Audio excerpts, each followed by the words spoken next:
Hey, everybody, I'm Kat Margulis, and I'm the host of The Power of Story. And as a longtime journalist, author, and book coach, I tend to see story everywhere I go. But in recent years, I've had the opportunity to see how story can transform lives and businesses. And that's what I want to explore with you and with my guests through the series so that you can create the life, the business, and the legacy of your dreams. Mm. So today I have with me Nicole Smithee. And Nicole is the CEO and co-founder of Iridescent Women, a digital media company committed to awakening and championing the brilliance of every woman through honest conversations and authentic connections. She's the co-author of Brilliance Awakened, 21 Devotions to Embrace Your God-Given Potential. She also co-hosts the Iridescent Podcast and speaks at conferences, churches, and events around the world, and is a regular contributor on YouVersion's Verse of the Day. Nicole, thank you so much for being part of The Power of Story. Well, thank you for having me. This is really exciting. Yeah, thank you.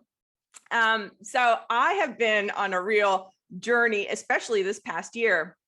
And I've been enjoying YouVersion's Bible app where I've seen you talk. And something that comes up for me in my conversations with other women and with writers and with people everywhere really is a sense that maybe their stories don't really matter. Mm. Their voice doesn't matter. They don't matter. It doesn't matter. And man, can I ever relate to that voice in our heads? And this is what I really love about the journey I've been on, is discovering how much each of us matters to God, to each other, in the landscape of our lives, and as contributors to the living story that is our collective history. Now I'm going to let you talk. So what I want to ask you is, with the work that you do with women, especially, what do you tell people when you hear a response like that they don't matter, or they brush off their Mm. dreams or their voice? Yeah, man, I love this question because I do think, like you said, I think it's something that we all, it's something that we struggle with. I think especially as women for different reasons, we take steps forward and all of a sudden we start questioning them and going, oh, I don't know, does it really matter what I do? Am I really making a difference? And do I really have that much to say? Or, and I think part of that comes from this oversaturated, space digitally now, where we kind of are just bombarded with message after message in the digital world that we live in. And we can then go, oh, with all of the noise out there, who's really going to pay attention to me? Or we kind of get into this comparison trap where we start looking at somebody else's success or somebody else's story and going, well, I don't have that, so obviously it doesn't matter to me. But I look back on the most defining moments in my personal life, and I know that it's because somebody shared their story that impacted me. And I think about my journey. I run Iridescent Women now. I launched this company 5 years ago, but my background is in speaking, communicating, writing. I was in ministry and still am in full-time ministry. But I started when I was 19. And I remember sitting in church and attending this church that became the first place that I really began full-time ministry. But I remember sitting there and I saw a woman get up and speak. And I had never really seen that. And I started to see women and men partnering together. And I saw women sharing their testimonies and sharing their stories and using their gifts and their abilities in a church context for me. And I had always dreamed of doing something like that. But because I'd never seen a woman do that, I never thought it was for me. But all of a sudden I saw somebody who's owning their voice, who's running in their lane, who's just doing what they feel called to do. And just by seeing that, it ignited something in me to go, wow, it's possible for me too.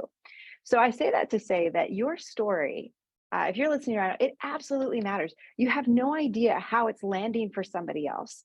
And you living out your full God-given potential, however difficult that is in seasons, is completely worth it, because you never know who's watching, you never know who's listening. And I promise you, it is more than what you realize, because there's going to be a lot of people who never say anything to you, who never say the thank you, who never share.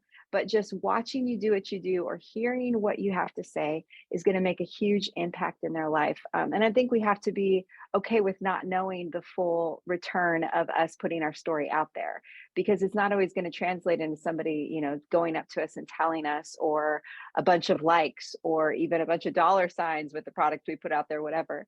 But it doesn't mean that the impact isn't being made. And I think it's a bit of redefining success. So what is success for you? If success Mm. is that you're making an impact in somebody else's life, then share your story, share your voice, because I promise you that will. Yeah, I love so much in there, but I really just love the one-to-one impact. And we can kind of diminish that, right? Because we Yeah. can get in a mindset of the likes and these clickable things. And we're thinking in numbers, and we're really kind of losing the one-to-one connection of the impact that we can have on somebody. And, and when we think about it in that, in that big scope, we kind of, diminish our value and what we've got to offer in that space. So I really love the impact that one person can have on one other person. And that's a Yeah, lot. that is so much. And I would say that that's what people are hungry for. Mhm. I hope that people listening have an exponential impact. I hope that when their message is out there, it resonates with a whole lot of people.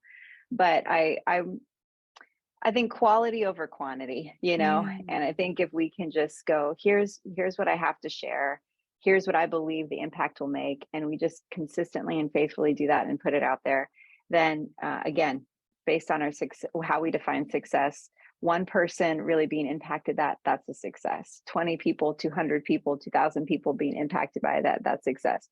But I do believe that people who are listening today, and consumers and people just out in the world, they're kind of sick of just hearing another message, and they do yearn for something that feels personal, makes an impact. And so Mm. I think that if we can just stay true to our mission to make that impact by sharing our story, it's going to resonate with more than one person, because that's what people are hungry for at the moment. I believe they're looking for that kind of authenticity that equals some sort of encouragement or Mm. some sort of empowerment for them personally.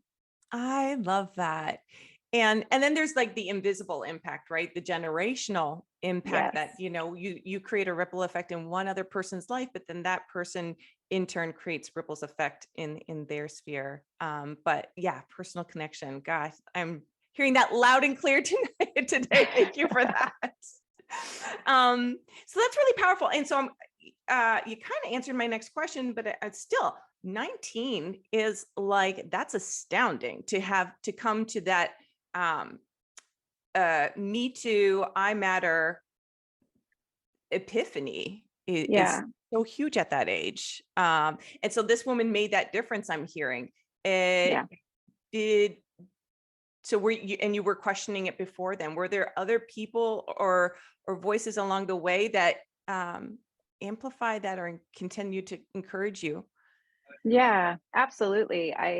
I'm so grateful for the mentors I've had over the years, and I think one of the there's a couple things that mentors did, both men and women, and people who just had a lot of different life experience and skill and character to bring to the table for me, that impacted me. So I think sometimes it's worth noting. I think we kind of put all of our eggs in one basket at times, and like we want this mentor who does everything for us. They can mentor us in our relationships and our finances and our spirituality, and also it's like, hold on, no. I think you can just learn from a lot of different places, and I think that if you just get around the right people and be willing to offer something in return, like, hey, I'll help if you'll mentor me, or I'll be around the space and I'll try to make your life a little easier in some way if I can gain some wisdom from you. And I think I just had a lot of that over the years. But I think the biggest thing that they did for me was they called out the gold in me before I saw it in myself. And I'll never forget one of my mentors when I was 19, 20, 21, who he was the first person to call me a leader. And I just remember he did it so nonchalantly, but just in a conversation, I was with a small group of people, and he just said, Nicole, you're a leader. Like, you're a great leader. And then kind of went on with the conversation. And I just went, what? And I remember going home and looking in my mirror and seeing a leader. And it was one Wow. of those things that I was like, I will never not see a leader again. On my worst days, on my whatever, somebody called it out in me and I accepted it as truth. And it completely changed the way I saw myself and really opened the opportunities that I had put limitations on in my life in the past. Now there was endless opportunities for the impact and the influence that I could have. So Mm. I think that they called the gold out in me. And then I think that they were aware of my weaknesses, aware of my strengths, and kind of journeyed with me through them. And I think that that's really important too, call it the golden people, but also for somebody to be able to say, hey, I see that you're really impatient in this area. And can I just encourage you? You need to slow down. You need to be patient. You need to give people the benefit of the doubt or whatever it is. Or, I think we need that as well. We need the people who call out the great things inside of us and then also offer us some wisdom in the places where we just really do need to grow. And I don't think you ever outgrow the need for both of those things. Love So it. I am about to be 40 and I still need people calling out the gold in me.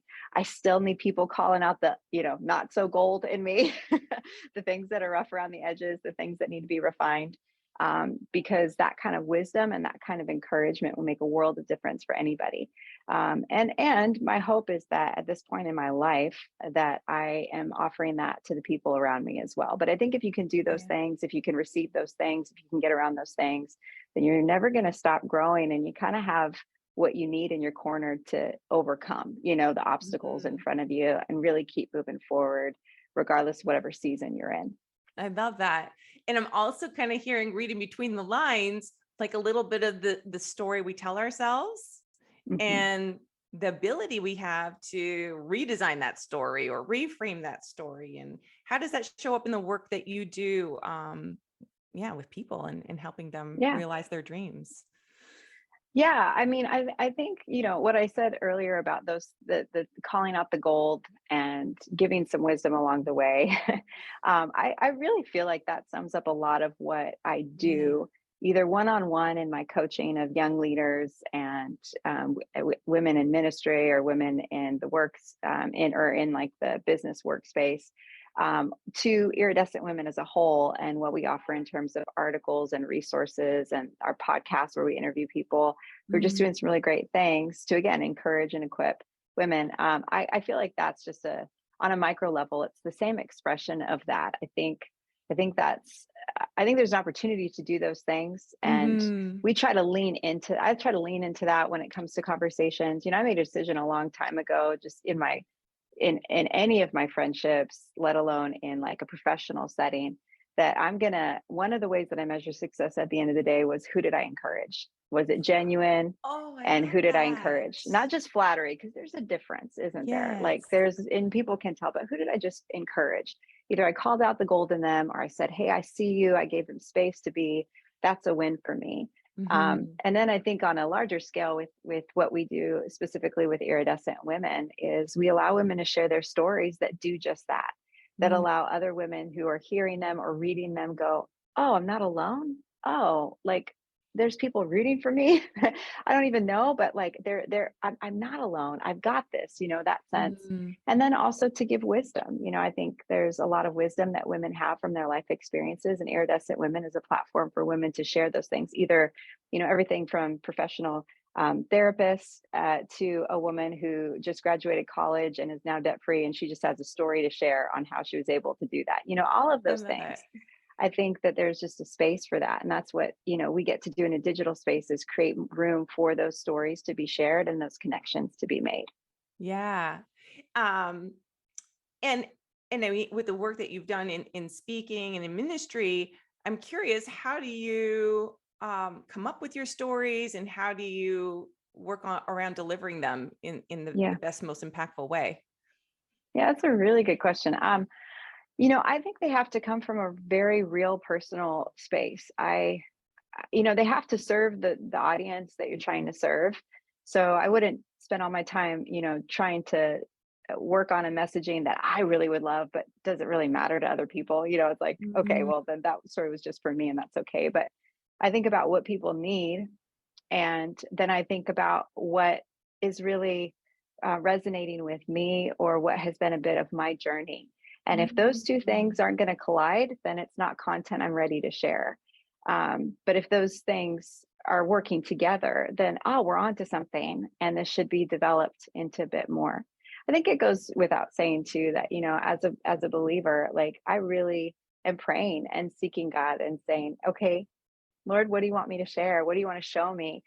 But I want to be careful not to fall into the danger of feeling the pressure to have content because that's my job, or because that's the way Mm. that the world defines success today, is you're only as good as your last post and how many likes you got, or how many Yeah. people were checking out your reel this week, that kind of stuff. I think that the negative side of that is then we can just become mass producers of content instead of going, wait a minute, what has God called me to say? Mm. And what needs to be said? And sometimes less is more. And waiting to go, oh, you know what, this is actually something that I'm living right now. Now I'm ready to preach it. Now I'm ready to talk about it. Now I'm ready to share it, versus, I'm not quite there yet. So even Yeah. if I feel like it would get a lot of likes, or it would get a lot of amens, or it would get a lot of traction, that's not what I'm chasing after. I want something richer and deeper than that. I really want the Spirit of God to minister to people through whatever avenue content, is shared in my life. Yeah. So I do think we just need to be led by the Spirit of God and not by the culture when it comes to Mm. content is king, content is king, content is king. Like, Yeah. no, Spirit-led content is what brings transformation. So let's do the work personally in our lives to have a real relationship with Jesus, to be spending time in the Word, to be spending time in prayer, to allow God to be speaking to us, just because we're children of God who are on a journey. And out of the overflow of that, then be able to understand, oh, this is content that's time to shape into a message, and what's the need that it meets, and then how can we really marry those two things so that the message that's delivered feels like we served the people that we're trying to serve. I love it. I mean, as a creator, as a creative, I can just sort of follow my muse. It's like this little fairy that I chase down a path. But I love the intention that I'm hearing in your storytelling, and really almost reverse engineering, which is what do the people need? What would serve them in this Yeah. moment? And then how am I connecting to that personally? And going from there, like coming from there. So that's really cool. Yeah. And I think that's what makes, I mean, I don't know. I think we're smart people, and I Mhm. think we can smell what feels inauthentic from a Mhm. mile away today. I think we have so much content. We're kind of looking for what's real. Yeah. And I think people can catch that, and so I just would always be careful not to preach somebody else's message or try to share content that I just thought was good. Okay, that's somebody else's journey, that's somebody else's thing, and good on them. But what's the life that I'm living? What's the thing that God's showing me? What's the story I have to share? And what Mhm. do people need? And that authenticity, Mhm. I think, goes a long way. And I think we have to be careful not to mimic what we are inspired by, but be Mhm. inspired, learn what we can learn from them, but then stay true to who we are. And I think just time with God, and time with yourself, and time really reflecting allows you the space to create from that authentic place instead of just Yeah. regurgitating what other people are doing. Yeah. Yeah. I'm definitely hearing like the authenticity. And that again, that just comes back to knowing, you know, being solid in yourself, that you're like, what I have and who I am is enough for this message to resonate for other people when I'm coming from an authentic place. And I don't need to wear other people's clothes or wear a Yeah. trend or whatever. Yeah. Yeah. Unless you like it and it suits you. You know what I mean? I'm not trying to, it's Unless just really that's being. authentically you. Exactly, which sometimes it might be, you might be like, I'm all Yeah. about the TikTok dance. Cool, do it, whatever. Yes. But I think knowing that you're doing it because it's who you are, and it's serving the people that you're called to serve, and it's what God's called you to, the lane God's called you in, versus just doing it to add content, or because that other person was really successful with similar content. There's a Yeah. difference there. So I think just lean into that kind of authenticity, and it'll always serve you well. Um, you kind of touched on it, but I'd still love to hear you articulate what's the key to a good story for you? What kind of story resonates for you? Yeah. I think one that is personal, and I know that sounds really like simplified, but I believe in that. Um, Nothing kind of, there's a place for all types of stories, but I would say, just as a speaker, as a preacher, and that being my background, even moving into now what I do, which is very different in some ways, but I still continue to preach and speak in different spaces. I'd say, there is like the preacher story, that kind of feels like you're telling a little bit of yourself, but not enough to really be known. It's like safe, versus a personal story that's like, hey, it could be a funny one. It could be self-deprecating. It could be a bit vulnerable. It could be a little bit of like, hey, I'm not a finished product, but here's what I've learned. But those kind of stories, that I think is so refreshing for people. And it allows space for them to be present and for them to feel like, oh, I, this person's not perfect. This person doesn't have it all together. This person's figuring out things. There's room for me to do the same. So I think personal ones are super powerful. And I mean, I think if people really were to take some time and think about the movies they love the most, or the podcast episodes they love the most, or the books they love the most, there was something about the story that made them feel like they were seen, that they could relate, and got them reflecting about their own life in some way. And so I'd say personal. I think if you want to tell a story and you want it to resonate with people, then you've got to be willing to be a bit vulnerable. Now I think it's worth saying, don't overshare. Like if you're, you know what I mean? Like if you're there's a little bit of that sometimes. And I think even in the name of authenticity, we can kind of go to the other extreme where it's like, we're crying in front of a camera and it's okay, whatever. But like, if you're doing, it's like, it's okay, like, go to your friends for that, go to the people in your life for that. If you're in the middle of something, like, see it through to the other end and then share from a place of personal strength, because your own health and wholeness matters more than just, exposing things for credibility. There's other stories you can tell, and you can wait a little bit longer to tell the things that you're still in process with. But I do think being vulnerable as part of your story is going to go a long way. And so I think finding the spaces and the places in your life where you're like, yeah, I know for me as an entrepreneur, when the first couple of years, the people who were willing to say as female founders, like, I did this, and this wrong, or this was really hard, or I struggled with imposter syndrome. I was like, thank you. It made me feel like a human. It made me feel like, okay, I can do this too. Because if that's exactly how I'm feeling. And then when they talked about the things that they did to overcome imposter syndrome, or to move past some of those setbacks or failures, or to learn those skills, then I was like all ears, right? Because I'm like, oh, wow, I can relate to you. And now I want to know how you got through it, because that's exactly where I'm at. That's what I mean by the need for those personal stories. I think if you make it personal, you have the potential to make it really powerful. Yeah, I love that. Personal to powerful. How have you seen story transform in your life, in the lives of other people? Oh man. I know it's a broad question. No, I mean, it's good, but yeah, I'm like, where have I not? I mean, the biggest one is my faith is based on a story that I believe is true, the gospel message. And me, that kind of really influences everything in my life. The thought that God loves me, and that he died for me, and that he rose from the dead for me, is like, as a Christian, that's my belief. But that's a story that that really impacts every other story I have. It colors every other story that I have in my life. And I think then the stories of other people along the way have helped me kind of change my own personal narrative at times within my own story, like we talked about earlier. I think that they've been the most beautiful connectors. I think story can be so empowering. I think story can be so healing.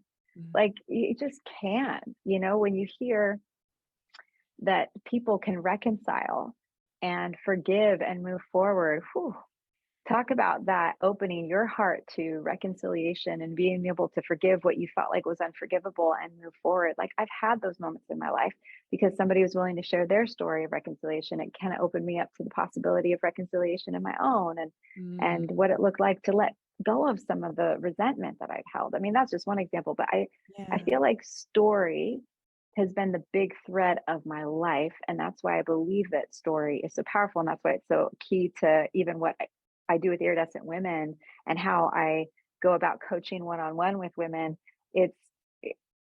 story opens people's hearts, story gets us thinking different, and story empowers us to change our own narrative in the spaces and in the places in our heart and mind where we definitely need to if we're going to fulfill our God-given potential. Okay, what she said. Transcribe, cut, paste. That's it. That's it in a nutshell. I had more questions, but I can't. No, we got to end like that. That's perfect. Okay, sounds good. Is there anything though that you do want to share before we finished our chat today? Just thank you for listening. Those who are listening to this, it's always an honor to be able to share with you. And I'd love to stay in touch, so if you head to iridescentwomen.com, we actually have a free resource for you. And we'd love to get that in your hands, just some tools, some practical, I'm all about practical resources. So some real practical things to help you like maximize your mornings, develop more of your quiet time with God, to make the best use of plans and goals, and kind of come up with, like, we kind of have a whole package of resources for you. So if you can head to iridescentwomen.com, but we have a few, we packaged them all nicely. It's a really great complementary to the book that I co-wrote and released last year, but it's also a great standalone resource for you. So please take advantage of that by subscribing to Iridescent Women to receive that. And then you can follow me at Nicole Smithee. You can follow Iridescent Women. And I'd love to stay in touch if there's anything that resonated with you, or if you have any questions, hit me up, DM me, and let's chat. Awesome. Yeah. So awesome. Thank you so much, Nicole, for being on the show today. Yes, I will include a link in emails and on the website for iridescentwomen.com. Folks, remember, I'm going to be hosting a free Power Story workshop on October 24th. So keep an eye out for an email on that. We've got more amazing interviews coming up. So thank you all. Thank you, Nicole. And we'll see you soon. Bye. Bye.